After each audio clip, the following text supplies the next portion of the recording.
A life spent making mistakes is not only more honorable, but more useful than a life spent in doing nothing. Yes, I have made mistakes, and lots of them, and I think it's from those mistakes that we grow and learn.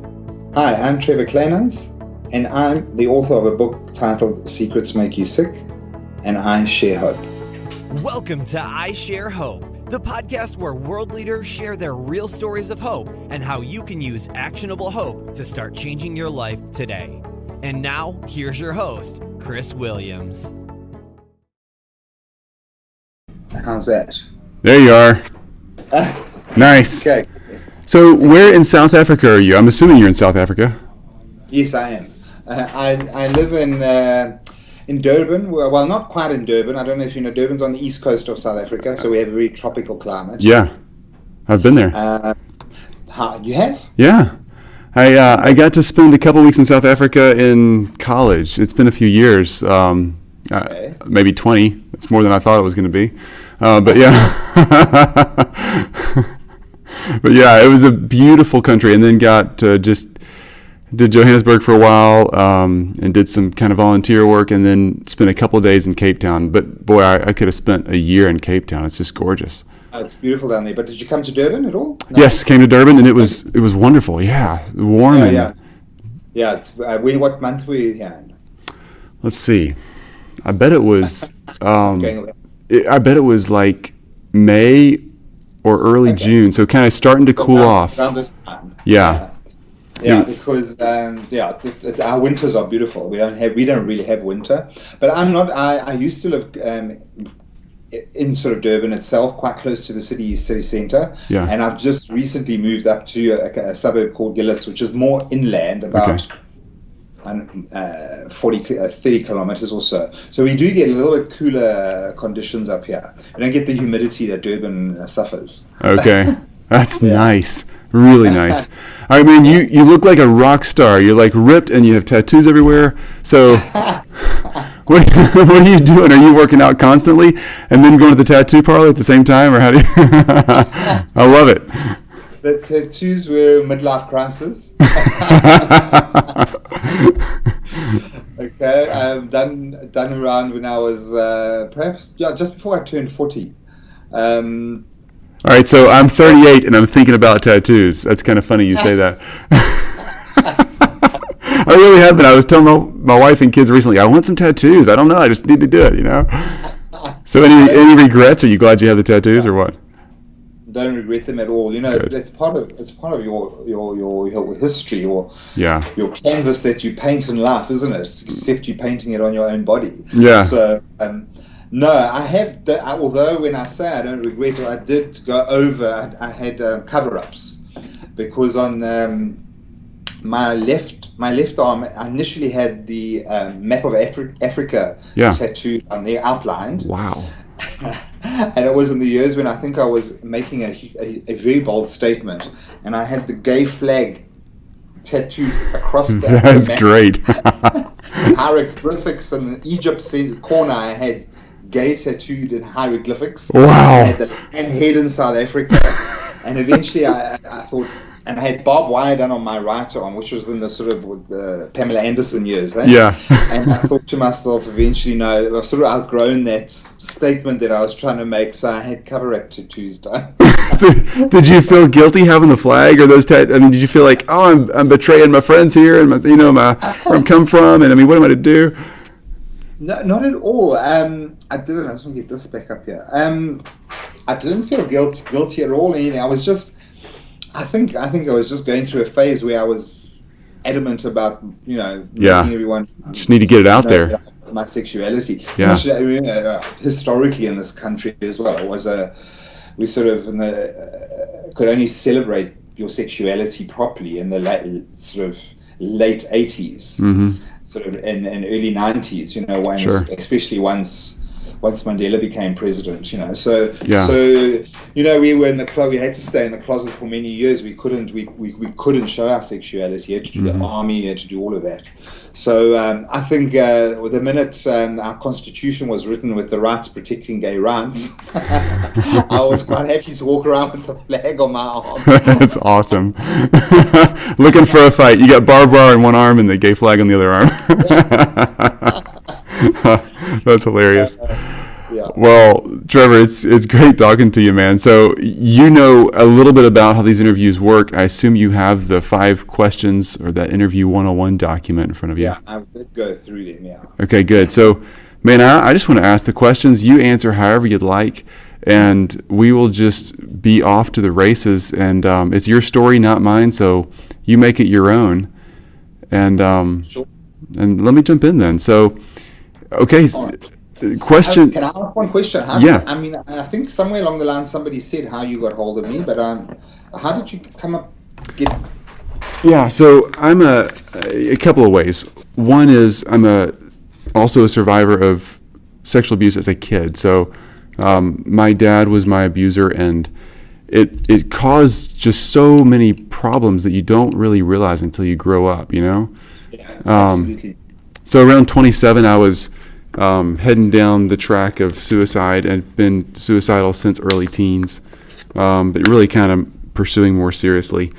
And my wife talked me into going to counseling. So, sit down, and the guy's like, so start at the beginning, what's happened in life. And he starts asking, within 5 minutes, he was like, all right, we gotta stop here. Let's start working on this one. And that was 11 years ago. And the hardest thing for me to do, kicking some addictive behaviors and staying on track from, not wanting to kill myself, and healing from so many other areas in life you have to work through, just emotional, spiritual, and physical, and all these things. Hope has been the hardest thing for me to get back. And that's what drives the suicidal tendency for me. It's just hopelessness. So I started reaching out and asking people about hope and what they believed about, and trying to find out if it was real. Awesome. And so that's where the project started, and then that's kind of how you came along as well, because I had somebody that's on my team that works with me on other projects and this I Share Hope project say, hey, can you start looking up, people who've survived, who are men who've survived childhood sexual abuse. I really wanted to know about that.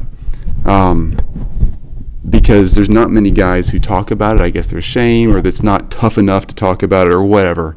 But sure. I needed to kind of get my head around it. So I appreciate it. I really do. You've been awesome to give me your time. It's just, I know my book's not over there, so I'm like, how did this all come about? Well, yesterday, actually 2 days ago, I interviewed the guy who invented the search engine for the World Wide Web. Okay. And so he helped me find you in some odd way, because now I can. It's absolutely amazing. It makes me go goosey just thinking that it's, my story's reached all corners of the world in some way or another. Yeah, I mean, I'm telling you, you're out there, and I really appreciate your story. It's very refreshing, and it's great to hear somebody who's speaking with strength and power and is honest about the crap in their life and ready to get going, Fantastic. Yeah. So hey. You up. Yeah. All right. So here's how this works. Then I'm going to roll through the 5 questions. Pronounce your last name so I get this right. Kleinhans. Kleinhans. Are you in America? You're more like Calvin Klein. Yeah. But Klein is the first part, and then Hans on the end. That makes sense. Kleinhans. Okay. Good. Well, Trevor Kleinhans, thank you for your time. You're an amazing speaker. You're a writer. You have a book that's talking about real life things, and you've dealt with a lot of things in your past, from abuse to addiction to just being public about your sexual orientation and living in a part of the world that hasn't always embraced a lot of the struggles that you've had in life. And yet you've come out super strong as a human, physically and emotionally. You're a passionate person. You live well. And I'm thrilled to talk to you, because you're a guy who's just exuding hope. And just even the first couple minutes of our conversation today, I'm just smiling just listening to you go on and on. So Man, thanks for your time. What are you doing today? What's going on in your world? Are you you're in South Africa, and are you surfing every day or what? I've never done the surfing thing actually, but I'm fortunate enough to work from home. Yeah. So and I absolutely adore my two little Jack Russells that I have, and so they're around me and are spoiled rotten, and I take them for walks and whatever, and they're sleeping next to me at the moment, both of them. And the one is they're both special, but the one in particular is very special because which I will get to later, I think, in one of your questions, she sort of was a turning point in me getting to my senses when I was deep in addiction. Wow. So, yeah. So I'm fortunate to work from home in a lovely part of the country, South Africa, and the climate is great and life's good. So how do you get to work from home? Not many people get to do that. How do you get to do that? Well, I was in the corporate world up until 2 years ago, and then when I published my book, when you work and you sort of not really waking up wanting to really drive to work, and I was managing director of a large company here in South Africa. Mm-hmm. I just wasn't happy. I'd been doing the same work for 20 years, and I'd written the book, published it, and it was out there, and I just suddenly thought, you know what, I want to follow my passion now. I want to educate people. Yeah. So and I could, unfortunately, it's something you can do from home. Go out and I can make my appointments, and I maybe here and there spend a few days away from home, but generally speaking, I'm here most of the time. Man, that's great. Good for you. All right. Well, question one. And just to review for people who are new listening or watching, question one is of 5, what's your definition of hope or your favorite quote about hope? And how these 5 questions work is we're asking 1,000 world leaders of hope, and you're definitely in that group, that are changing the culture and giving people hope. And there's so many people who aren't talking about their hopelessness and that have so much opportunity to grow and get out of that cycle and get back to life. So, man, fire away that definition or your favorite quote about hope. My quote is it's written on the first page of my book, actually. It's a George Bernard Shaw quote, and it goes like this. I'm going to read it, otherwise I know if I try and do it, I'm going to botch it up. A life spent making mistakes is not only more honorable, but more useful than a life spent in doing nothing. So I think that it's testimony to my life particular, because yes, I have made mistakes, and lots of them, and I think it's from those mistakes that we grow and learn, and you expand yourself. I think if you're one of those that doesn't take chances and doesn't take certain risks at certain times in your life, you stagnate. So from my side, I've done some things that I have no regrets, but I've done some things that I perhaps would do differently if I had chance over again. But I certainly have learned from my mistakes. Because what you also got to remember is if you make the same mistake twice, it's a choice. Yeah. You can't call it a mistake anymore, I guess. No. All right, read that quote one more time, or just recite it for me. That's beautiful. It's George Bernard Shaw's. It's a life spent making mistakes is not more. I've watched it up. A life spent making mistakes is not only more honorable, but more useful than a life spent in doing nothing. That's awesome. It really is quite something when you digest it. We all make mistakes. We do. At some stage in our life, and I suppose it's just a matter of learning from those mistakes. That's so true. And every movie or book we want to watch or read, it's about the hero or heroine, whoever it is in the movie. They get real, and there's stuff they do wrong, and then they come back, and those are the good stories, because I guess they relate to us, because we know we're all pretty real. Yeah, man, that's cool. All right, question 2. Yes. Who has shared the most hope with you?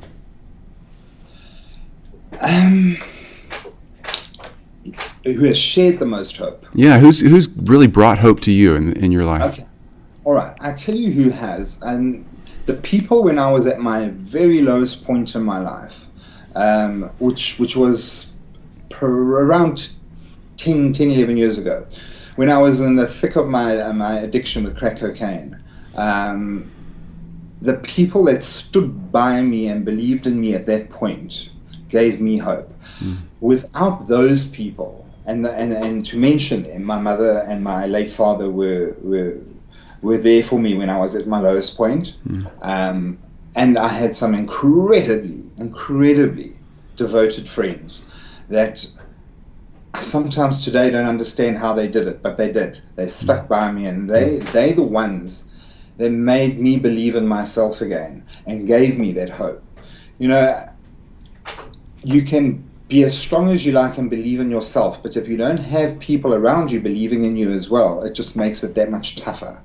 So those people are the ones that I sit back today and I honestly salute them for being around me in a time when I really needed them. Okay. Wow. So they stuck with you during the hard time of coming, not just during the addiction, but coming through that, and that's a pretty challenging process for anybody who's not been around a chemical addiction, and in particular a really tough one like that. So they spent, that was a lot of time. You know, I was told when I entered rehab in the end of 2004, when I walked through the doors into the rehabilitation center, I was told, you have a 3% chance of surviving this addiction. You have absolutely no idea the feeling that gave to me at that point, because it was there and then that I had to make that decision of, am I going to survive this, or am I going to be a victim to it? And if I'm going to survive it, it means I have to be one of those 3 people out of 100. And you have to dig incredibly deep to convince yourself and believe in yourself that you will be one of those 3 people, along with the people surrounding you believing in you as well. So that was an extremely pivotal time in my life that I will never forget, was walking through those rehab doors and those counselors telling me that. And they clearly tell you for a reason, to shock you, you know. But you know, for many people, it's a death drug, you know, or it's a drug that we end up in prison. So I'm still in recovery. I've never conquered it totally, but to have got to where I am 11 years later after addiction, it's been a process, and it's been a struggle in parts. It's not been easy, but I've never given up hope. I've never given that up in that sense, because of the people that I'm surrounded with. Beautiful. I wish I could meet all the people who've given you hope, because I'd love to just thank them, because you're here today to pass it along. Yeah. All right. Question 3, take us back to a time, or multiple times, whatever. Just walk us back through some life stories where you've really needed hope, and where hope seemed like it was something really kind of out of reach. You know, when I only started using recreational drugs at a very late age in my life, which was at the age of 40. Up to that point, I hardly drank any alcohol. I was a real teetotaler as such. I didn't smoke, never smoked cigarettes in my life. And I was under immense pressure, business-wise as well. The company that I was with were... I was unaware of it, but they were fraudulently acting and evading tax and VAT and all sorts of things. And I was a director of one of the companies within the group. And it was around this period when they arrested my superiors, my bosses, that I felt my world was coming to an end, because I had all these staff. I had kept a secret of being sexually abused as a child for 35 years. I had kept my sexuality a secret for 29 years, and I'd filled what I call my emotional tank to its absolute peak. And then I had this business disaster happening in my life, and I was around the wrong people at the wrong time, and somebody offered me an ecstasy pill, which I swallowed. And I was able to escape my reality world and have this sort of world where I could enjoy myself and forget about all my worries in real life. And for 2 years, I was stuck in that world, eventually progressing through to crack cocaine. Because of the lack of knowledge of what the drug was, I didn't even know what crack cocaine was. And my little dogs, as I say, are my life. The one's 15 now, and the one's 12 years old, Jesse and Jasper. And they were still young then, and I was single, so they were literally everything. I gave them all my attention. Suddenly that stopped because I was holed up in a room all day, all night for binges day after day, and obviously fed them, but their attention, they got diminished, from their side. And the one day I opened my door and my bedroom door, and I looked across, and my little Jack Russell Jessie was lying on the couch, and I looked at her, and her ears were back, and it was almost like she was telepathically talking to me. It sounds strange, but it was almost like she was sending me this message of, what the hell are you doing? And it just brought me out of this world of abuse and this deep, dark hole that I dug for myself. And I ran over to her, I grabbed her, and I just lay on the couch, and I sobbed for like an hour holding her. And the other one jumped up and was licking me. And I just lay there, I was a wreck. I'd suddenly come to realization that I was a drug addict. I was a crack cocaine addict, and there was no ways I was getting out of it. She was the one that gave me the hope, because there's no ways. My dogs mean everything to me. I'm an animal lover, and there was no ways I was going to sit back and go, well, they're going to end up being taken away from me, or I'm going to end up in jail, or I'm going to be, and I'm not going to know what's happened to them. So that little dog saved my life. That little dog gave me the hope at the time. I hope I've answered your question. No, it does answer my question. Yeah. Wow. That's sweet. It's special. Yeah. So, wow. Okay. When you're coming through, so we've had a few other people on the show talk about addiction, and some who are still struggling with it, some who are out. And when you're going through that process, so kind of speak directly to somebody who's still maybe in the thick of it, like you were at that point, and just there's no way out for you then. What did you do? What are the simple steps that you started taking to move forward? How'd you get help? Well, straight after that, as I say, the minute I sort of came to realization, and I think every addict has to reach that point. Many of us, and I've dealt with many addicts, in this period since I've sort of written the book, and I've been doing a lot of talks, and I speak to them, and if they're not ready for it, if they haven't processed it all themselves, and they're in denial about it, basically, it's difficult to help them. The person has to reach a point where they want the help for them to accept it. And I think that's where I got to. I was at a point where I had accepted that I was a crack cocaine addict, because up to that point I'd been in denial about it. I'd tried to stop many times. I'd just flushed thousands of rands worth of drugs down the toilet, trying to say, right, I'm never going to touch it again, only to phone up the dealer a couple of hours later to be ordering more. So I think you've got to get to that point of acceptance yourself, and then once you get to that, I then, as I said, my next step was I got my family involved, and I phoned my sister, because in this stage, in this process of and it was just a 2-year process, a 2-year period, I should say. Obviously, when you're on drugs, you become negligent and invincible, and I'd become sexually negligent, so I contracted HIV in the process. So I had that on top of it that I was dealing with and battling with, and I'd subconsciously, I'd already started using drugs, but I contracted HIV during the process, and subconsciously, I pressed suicide button in my mind and said, well, you know what, if I'm going to go out, I'm going to go out with a bang. Because you must remember 2003, when I was diagnosed with HIV, look, there still is a stigma, but it was much greater then, as well as people do see it, you see it as a death sentence. It's starting to change. because of the drugs that are around and the antiretroviral drugs that treat you. But then it was very, very, very scary.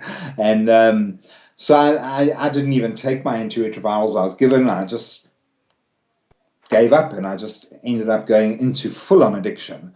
So, I got my family involved, and they're the ones that stood by me through the process. They arranged for me to get into a right rehab, along with my close friends that I was talking about earlier. They arranged everything for me, and I think that's what you need to do when you get to that point in your life. If you are struggling with some form of addiction, is talk to somebody that is close to you and you trust. I always say that if you speak to someone and you're humble, genuine, and sincere when you speak to them, so seldom, if you use those three qualities and they come from your heart, so seldom will people turn their back on you. They will help you. That's great advice. Really is. Thank you for being so open, because I can share something. I can perhaps share something that sort of relates to this. I was managing director of a company and employed 500 employees at the time, and when I went into rehab, and I was also a minority shareholder, my colleagues told my bosses that I was in Australia, because they were covering for me. They were kind enough to cover for me. So I didn't have that worry while I was in rehab, because they told me that's what they had told them. So I sort of thought, okay, well, I'll deal with it when I get out. I got out of rehab after spending nearly just over 2 months there, and I couldn't live with myself knowing there was this secret hanging there, and my bosses didn't know.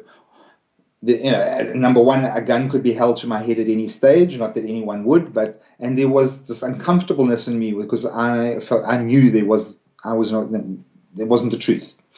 So I got on a plane, because our head office was based in Johannesburg, and we're talking about a blue chip company in South Africa. I'm called name them because I'm very proud of them, and the way they handled it was magnificent. Called Imperial, and I was in the warehousing logistics business, which is a very masculine industry in this country.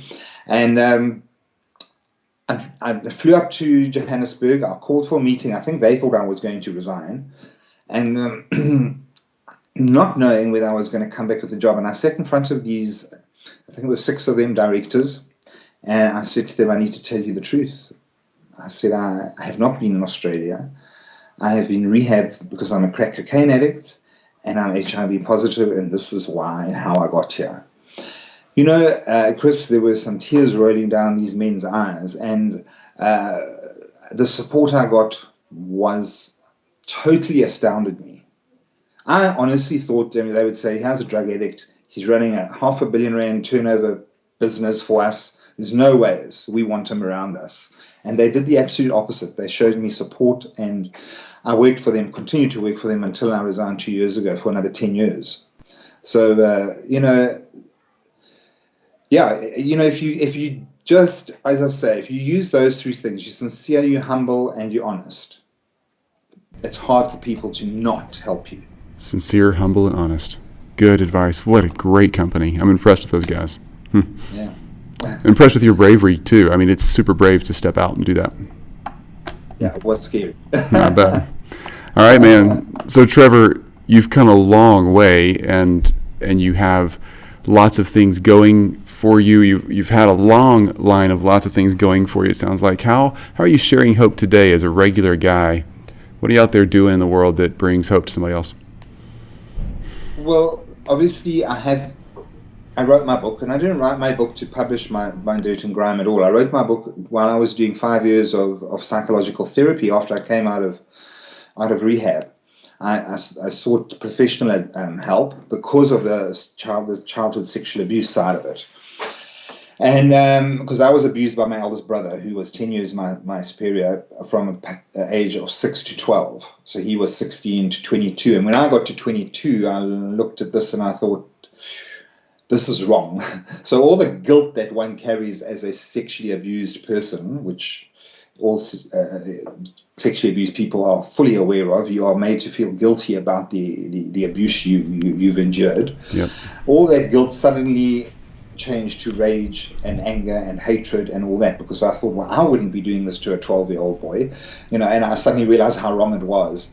And so I ended up getting help, professional help, and I ended up in the 5-year period that I was doing psychological therapy. My therapist said to me, you know what, just purge all your information, your thoughts and ideas, and just write. It's very therapeutic, which is what I did. And I literally started from day dot when I could remember, almost drowning in a swimming pool at the age of 4 years old, and I just wrote, and I just put all the information down, and before I knew it, I'd written a book. And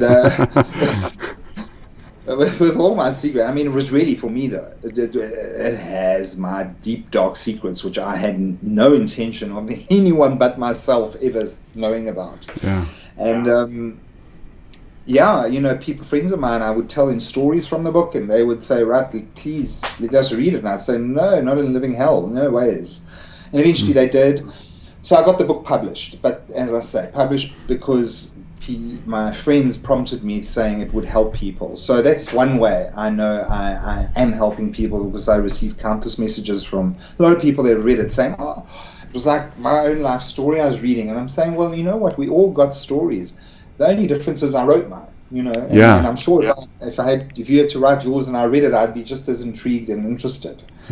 So that's the one way. And the other way is I now go around to schools, universities, and colleges, and I talk to the youth on subjects that I wished I had been spoken to about when I was at school or college. So I inform them of the dangers of experimenting with substances.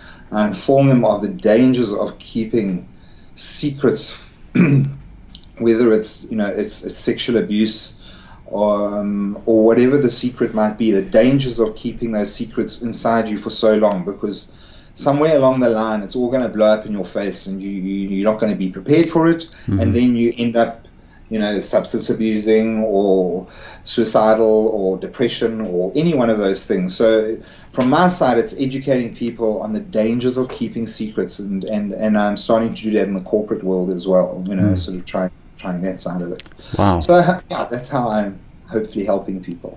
Man, I wouldn't have found you if you hadn't been doing all that stuff, so it's working. All right, question 5 is really practical. Just give me steps, the how-tos to start becoming a person of hope again, or to start sharing hope. Either way you want to take that. What do I do next? I suppose, for me, as I say, and I've mentioned this, but I suppose what the biggest thing for me, the biggest suggestion I can make is that if you share a secret, it doesn't matter. I've even got on my website a section where you can post a secret anonymously. And it's amazing when you do that, even if it is anonymously and you've shared it you just know your secret is out there, how it seems to lift some of the weight off your shoulders. So one of the things I encourage is for people to, whether it is through just writing it down on a piece of paper and folding it up and shoving it away somewhere, write about it, or find someone that you really, really, really can trust is the best, a really close friend or someone in your family, and talk about whatever it is that is a deep, dark secret, is from my side the best practical information I can give anyone, because I think that starts the process of healing the minute you start sharing. I have a hashtag which is reveal to heal, and that is very true. Reveal to heal. The minute you start revealing yourself and your secrets, you start healing yourself. You're right. I remember the first time I told anybody about being abused, just to pull that one off the shelf and use that as a category. And man, I felt scared to death that they were going to go tell the world, and I felt freer than I had ever felt at the same time, And it started a whole long line of telling a few more, and you need to do it in a safe way. Obviously, you just mentioned that as well. Somebody you can really trust, but you don't want it to be gossip. But wow, it's powerful. No, it really is. And likewise, from my side, you can imagine having written this, and what's inside there. It was extremely liberating once the book, because I had no idea how it would be received, because it is quite graphic and it is quite intense. It's a very raw read because it was written while I was emotionally wrecked going through my therapy. So I didn't have much of it edited from that angle, because it would have taken the brutal honesty away from the book. So it is quite a tough read in some respects. However, it's extremely liberating because I have no secrets. I'd say that, and I do have one more, and I'm writing my second book at the moment called Secrets Make You Sick 2, TOO. And it's a secret I kept from my psychologist, and I'm not going to reveal it, obviously.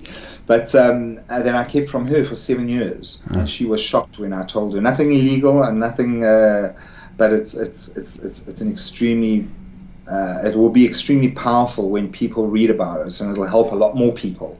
That's wonderful. I look forward to reading about it. But if I can highlight, that just shows you how I didn't even realize that I was holding that secret. So it just shows you sometimes psychologically how deeply embedded our secrets are, that we don't realize that they're there. And only through therapy eventually then I realized, hold on a sec, this is the real issue that's affected me more than anything. And and I came out with it, and suddenly it was like a jigsaw puzzle. It was the last piece missing, it sort of fell into place. And that's when I truly, it's about 3 years ago, truly felt I was healed, because I'd now actually, to myself, found that missing piece. But it was so deeply embedded in my subconscious, I didn't even know it was there. Great advice. So being open and honest with someone you can trust, that is a wonderful, wonderful step. Thank you. Yeah, absolute pleasure. Okay, let's. I'm going to jot a note here real quick for the audio, and then let me get a few quotes from you. So the way we do this is, let's see.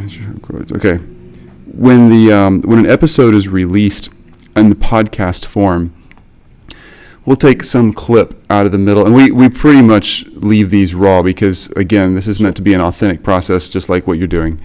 So we take some great quote of yours out of the middle, and we put it to the beginning as an interest grabber, and then right after that it says your name and I share hope. So I just need you. I'll put mute on my end here, and I just need you to say your name and I share hope, or your name, a little bit about you, and I share hope. However you want to introduce yourself, you can do 2 or 3 runs. Doesn't matter to me. I'll just sit here and we'll delete the ones you don't want. We'll delete this little conversation right here. Won't show up in the podcast. Let me see what I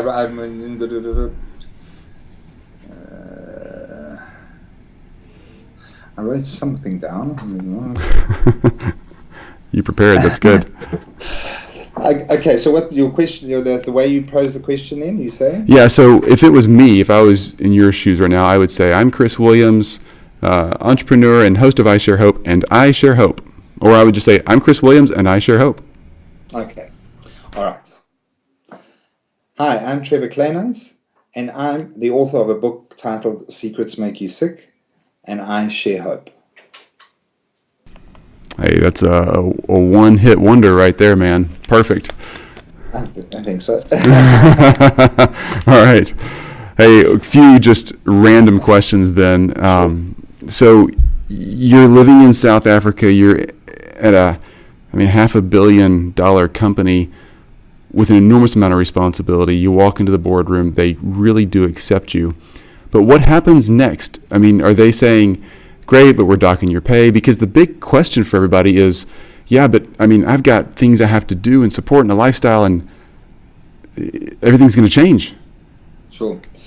what they did do was they took all financial responsibility away from me for 6 months. Okay. So I wasn't able to be signatory on any payments of any sort, and it was quite understandable. Absolutely. You know, I think we all know morally where we stand, and I knew I would never stoop to the level of stealing, but they don't know that. Yeah. You know, people around you, the first time hearing of a drug like that, and they don't know. So I could quite understand why they did that, and for 6 months they removed those powers away from me.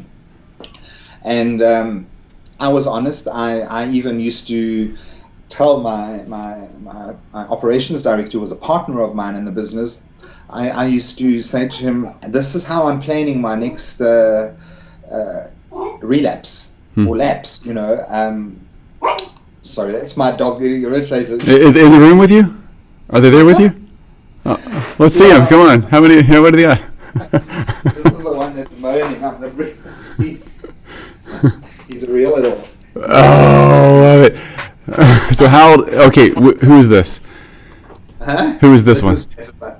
And he's 11 years old. Jasper and 11. Oh. He loves blankets. He will always be under a blanket. And he's moaning now because his blanket's fallen out of his bed, and he wants me to go and put it on top.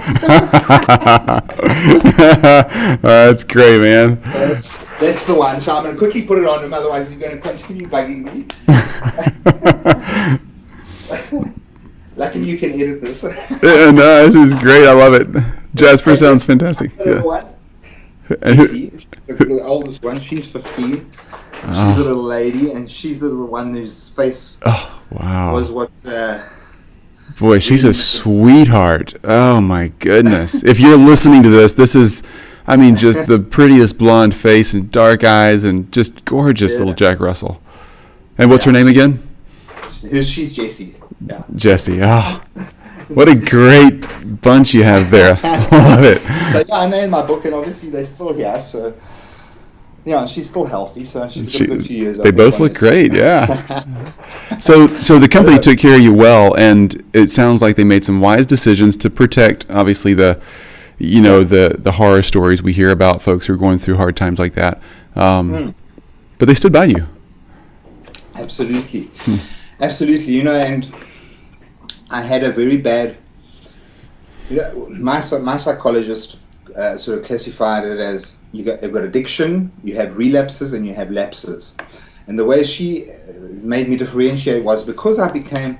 There was a point where I was lapsing, and in fact, after 3 months after I came out of rehab, my very closest friend at the time, who took his life savings when I got out of rehab, came to my door and knocked on my door and said, you need this. I had spent, trying to use the exchange rate now, but about $120,000 in 10 months. Wow. In 10 months. I was spending $1,000 a day at the end of my addiction. Whoa. So I was at rock bottom financially, everything. And anyway, I got out of rehab, and he came to me and he said he took his life savings, which was a lot of money at the time to him and obviously to me. And he said to me, you need it more than I do. Whenever you can pay it back, pay it back. And 3 months later, he was killed tragically in a car accident. And I still hadn't revealed my HIV status, and he was my closest friend. And so I had lots of turmoil, internal turmoil. And I immediately resorted back to crack cocaine. I went into a very bad relapse for 2 months. Sure. And so, you know, those are the people that that trust you and believed you, that gave you the money. My parents, you know, they stood by me. They financially put money into me, but they moved into my house with me to protect themselves and me. So I had huge support from those very close friends of mine, and still to this day, they know when I'm vulnerable. You know, I always say this for an addict: your most vulnerable times are when you're at a high and when you're at your lowest. So you can be extremely happy and very excited about something.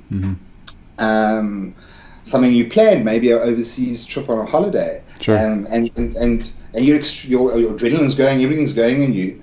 It sort of brings back that euphoria and all of that from when you're on drugs. So that's when you're vulnerable. And obviously, when you're at your bottom, you use it to hide your feelings. So addicts, I always say, you need to keep your emotions on a stagnant line. You can't let them peak and drop and peak and drop. You got to try and keep your emotions. And the minute you know you're peaking or you're sort of going down, you need to be fully aware and red flag yourself, and that you could be up for a lapse or a relapse or something.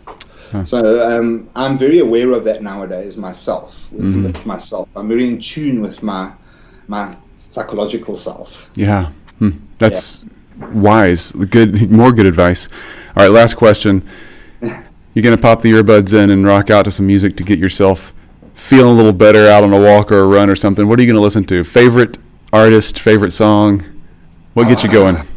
My favorite artist is quite. I have two, but I'm gonna. It's Paul Van Dyke.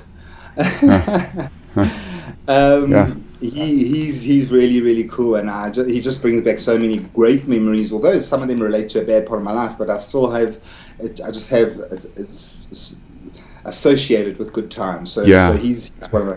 And if I really go back and show my age. Blondie. Really? Oh, that's awesome. It's not showing your age. What are you talking about?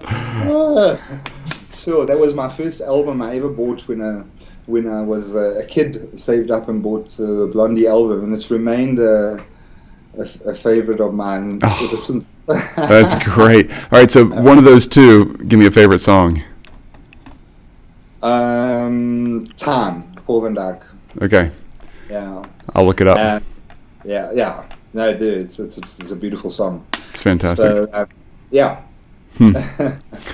Well, Trevor, what a privilege to talk to you. Super fun. And I wish you could, if you're listening, you need to be able to see this guy. He looks like Bono, and he's just super cool, and looks like you're enjoying life again. And I'm thrilled to talk to you. Thanks for sharing all of your secrets with the world in your books, and I honestly look forward to seeing the next book come out, because I know that where people can follow. Oh yeah, in fact, I'm sorry, I forgot to ask that a minute ago. I'll definitely get that in there. So Twitter, Facebook, everything else. Yeah. I'm on all of them. I'm on Twitter. It's at Secrets Make You Sick, but the U is not YOU. It's the letter U. Okay. And the sick doesn't have the K on the end.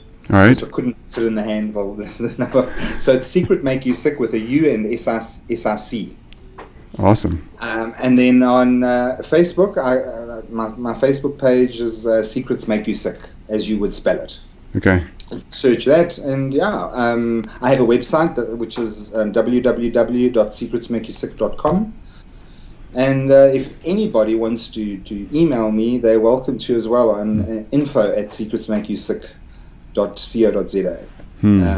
I get many emails and people wanting some, just to say something or help or whatever. I don't mind. Awesome. That's Secrets Make You Sick, and that's .co.za. Correct. Got it. Yeah. Trevor, you're just awesome to talk to, and I know so many people will reach out. I thank you for being honest, and honesty really does promote health. It really does. Thank you. It's been an absolute pleasure, and again, I always say this, it just needs to help one person, and you've done your job, and I've done my job. And it's been awesome talking to you, and I'm just so glad my book's reaching all corners of the world, and all my stories, I should say. It's just, it's fantastic to know. I think we're about as far apart. I think if you put a line straight through the globe right now, I think we're polar opposites literally right now. So, man, your book is as far away as it can get, and it's doing its job. Thank you. Chris, thanks very much. Cheers, man. All right, buddy. Have a good one. Bye-bye. You too. Bye. You've just listened to I Share Hope. If you're ready to make a change, head to our website at isharehope.com and claim your free copy of the Top 10 Actions of Hope from World Leaders to use hope in your own life. Thanks for listening, and we'll talk to you next time.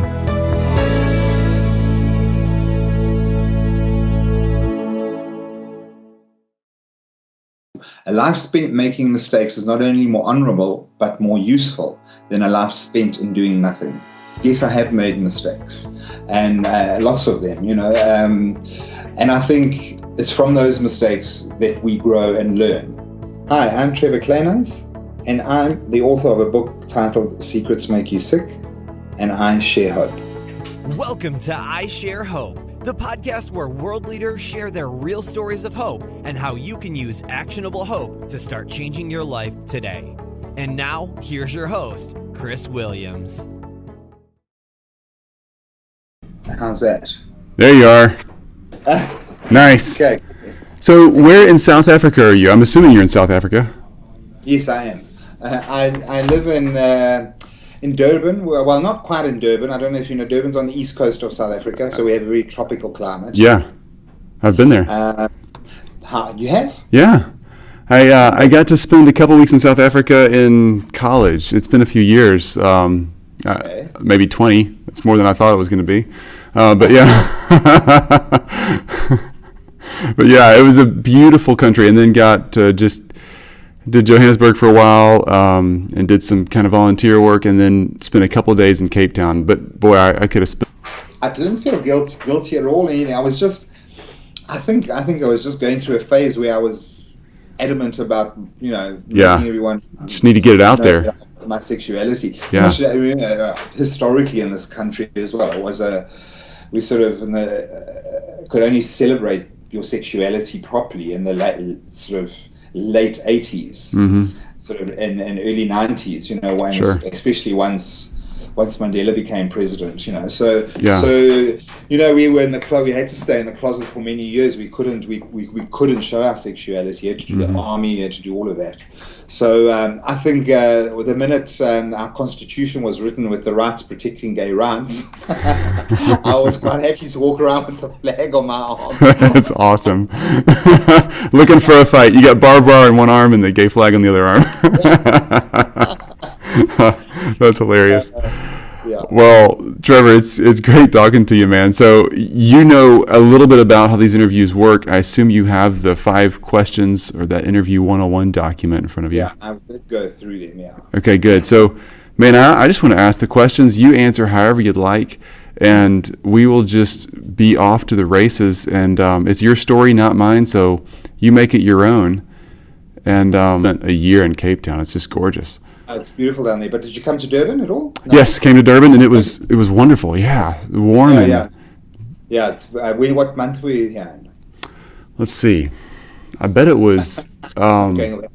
I bet it was like May or early June. So kind of starting to cool off. Around this time. Yeah. Yeah, because our winters are beautiful. We don't really have winter.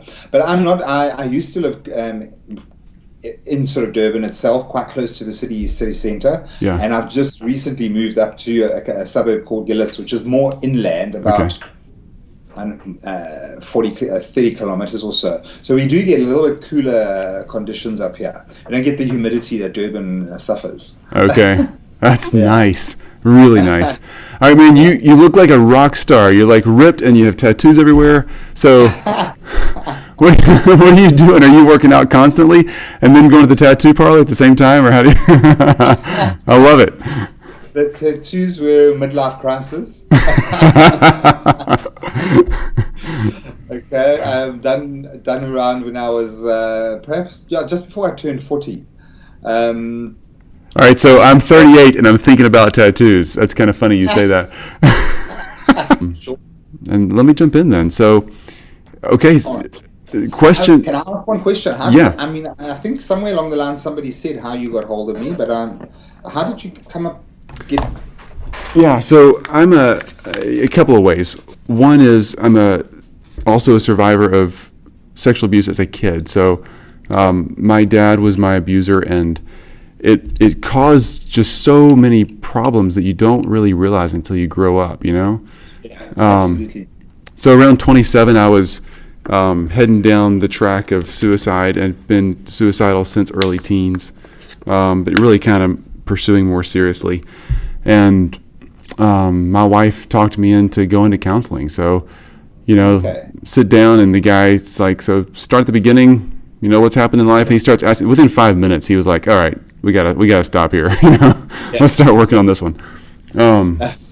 And that was 11 years ago. And the hardest thing for me to do, kicking some addictive behaviors and staying on track from, not wanting to kill myself, and healing from so many other areas in life you have to work through, just emotional and spiritual and physical and all these things.